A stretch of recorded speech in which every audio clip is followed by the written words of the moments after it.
Dulu 2006 lagi kerja, gejalanya tinggi itu jatuh. Pihak saudara pun pikirnya dengan kondisi seperti itu hanya penyakit biasa. Karena emang udah diistirahatin, nanti baik lagi. Jadi kayak orang bohongan gitu ya.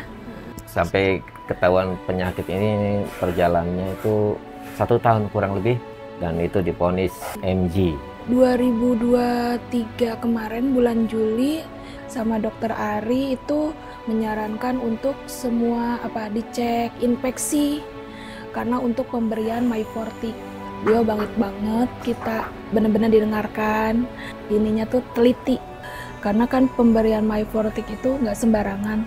Katanya biar kondisi Bu Rindrin makin terus membaik. Selamat juga untuk Rumah Sakit Mandaya, mudah-mudahan makin maju terus bisa nganin untuk sesama kami ya miastenia gravis, karena memang sebenarnya agak susah ya untuk pengobatan untuk miastenia gravis ini karena memang penyakit langka. Mudah-mudahan kami sesama MGers bisa terbantu karena memang nggak mudah menjalani kehidupan, karena banyak teman-teman yang lewat karena ketidaktahuan pemberian obat apa, obat yang ini bisa menyembuhkan yang ini sementara ke MG-nya enggak gitu.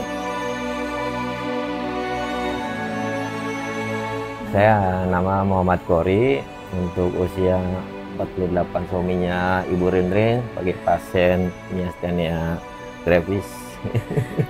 Hampir 18 tahun. Dulu 2006 lagi kerja, gejalanya tinggi itu jatuh. Dulu kan kerjanya sampai pagi ya, lembur gitu. Kalau di sepatu kan harus ada ekspor ya. Tengah malam juga. Jadi jatuh tuh dipikir karena kelelahan jatuh, terus duduk, bangun, nanti jalan, jatuh lagi gitu. Kirain saya cuma manja-manja aja gitu, Dok.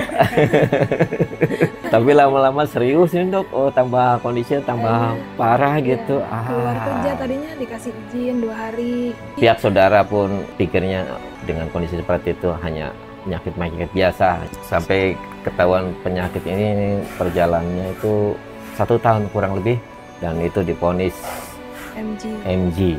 Pertama dibilang liver, makanya sama kakak, emangnya kamu kuning gitu? Enggak lah, kalau liver tuh katanya minimal kuning dulu gitu kan gejala ininya. Terus enggak, akhirnya kebetulan kan kakak ada di Garut gitu. Oh yaudah kamunya kesini. Nggak bisa jalan. Maksudnya gimana? Ya emang nggak bisa jalan gitu, susah gitu. Akhirnya kakak yang nyamperin ke sini, ngejemput, dibawa ke Garut. Setelah didiagnosa, kalau MG minum obat seumur hidup, kalau timoma nanti diangkat timomanya, nanti bisa sembuh katanya gitu, nggak minum obat lagi gitu. Jadi ada 2 gitu, ada 2 kemungkinan. Setelah itu periksa lagi untuk CT scan, dicari timomanya ada enggak gitu. Nggak ada ya MG gitu. Jadi harus sabar, harus kuat gitu kan sama dokternya itu, karena seumur hidup harus berdamping dengan obat-obatan. Ya, namanya itu pertama shock, down, ya gitu, menyalahkan Tuhan, ya gitu. Sempat teman, ya. Tapi itu malah makin tambah. Makin drop setelah divonis MG itu keguguran 2 kali. Terus dokter pun bilang, ibu kayaknya nggak bakalan kuat untuk hamil lagi gitu, karena si rahim lemah gitu, karena dengan MG-nya ini apalagi dengan obat yang tinggi gitu. Akhirnya ya udahlah, nyerah gitu ya, udah ini. Nah 2009 hamil.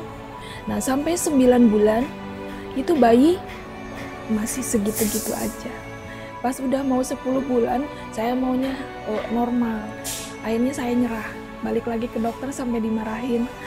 Orang sudah berperang baru nyari senjata, kata dokter gitu. Nggak kasihan sama bayinya, takut keracunan gitu kan. Udah sekarang masuk rumah sakit. Akhirnya masuk rumah sakit, disesar. Dokternya sampai nangis. Karena bayinya sehat, malah besar. Sampai 3 kilo 350.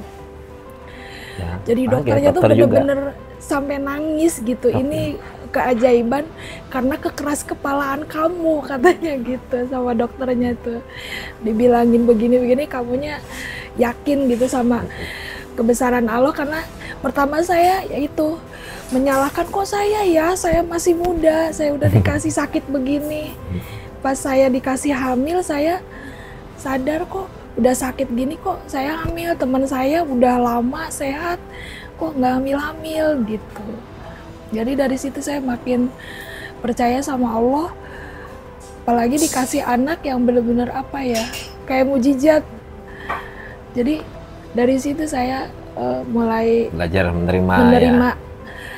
Berdamai dengan si MG ini.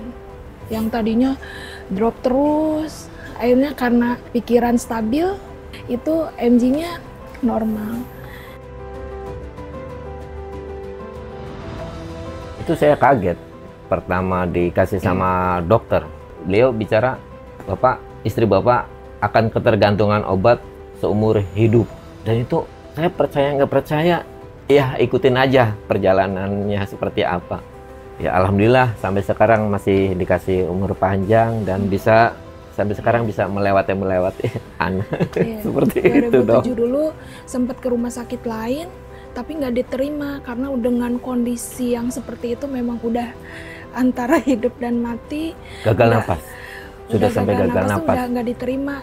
Dengan berbagi pengalaman seperti ini untuk menyarankan jangan sampai gagal napas karena risikonya besar sekali, bisa berujung sampai kematian. 2023 kemarin bulan Juli, nah pas di HCU sama dokter Ari itu ditanya-tanya, kondisinya kan udah mulai agak membaik. Nah beliau dari situ menyarankan untuk semua dicek infeksi karena untuk pemberian Myfortic. Jadi serangkaian untuk infeksi semua itu beliau yang nyaranin. Jadi alhamdulillah sih beliau baik gitu, kita bertanya apa-apa tuh cepet juga gitu.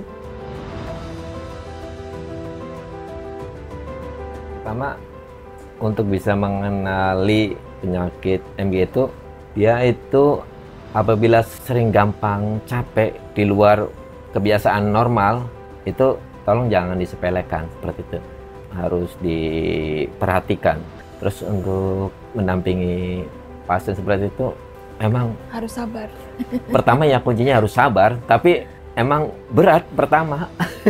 Prosesnya berat untuk bisa menerima pasien MG itu. Terus berdoa supaya minta diberikan kemudahan, kekuatan, karena siapa sih yang mau sakit? Nggak ada orang yang mau sakit. Cuman kan ini sudah takdir diberikan. Kalau bisa melewatinya dengan baik, sabar, ikhlas, insya Allah nanti ada hasilnya di ujungnya. Tapi itu panjang prosesnya, panjang sekali. Terbatas, ya. Sakit enggak, lemes. Apalagi sekarang kram, kedutan di seluruh tubuh. Kram itu jadi kalau pegang handphonemu sekarang harus pakai tali. Karena kadang jatuh. Jadi kalau cuci piring ya berapa biji gitu tuh, kayak gini gemeter gitu. Padahal obat jalan terus gitu. Dia bangkit banget, kita ngeluh benar-benar didengarkan, ininya tuh teliti. Kita karena ya itulah saya pertama dikasih Myfortic sama beliau, ditanya dulu karena kan pemberian Myfortic itu nggak sembarangan, harus ada cek ini lab gitu semua sampai terus kebetulan saya juga langsung disteril waktu anak yang kedua ini. Jadi dokter Luhari jadinya makin semangat, oh ya udah Myfortic aja, nggak akan mengganggu lagi katanya kesuburannya gitu. Jadi biar kondisi Bu Rindrin makin terus membaik. Saya alhamdulillah beruntung banget udah dikasih sama Allah tuh bertubi-tubi kebaikan. Jadi kalau saya masih menyalahkan tuh salah banget gitu. Jadi intinya sih kalau bagi teman-teman MG itu emang harus diajak sahabat, itu baru si MG-nya tuh akan rileks gitu. Nah ini makanya saya pun udah bersahabat gitu, udah diajak sabar, diajak ngobrol gitu si tubuhnya, tapi masih seperti ini ya memang ya udah sabarnya makin ditingkatkan gitu kata dokter Ari.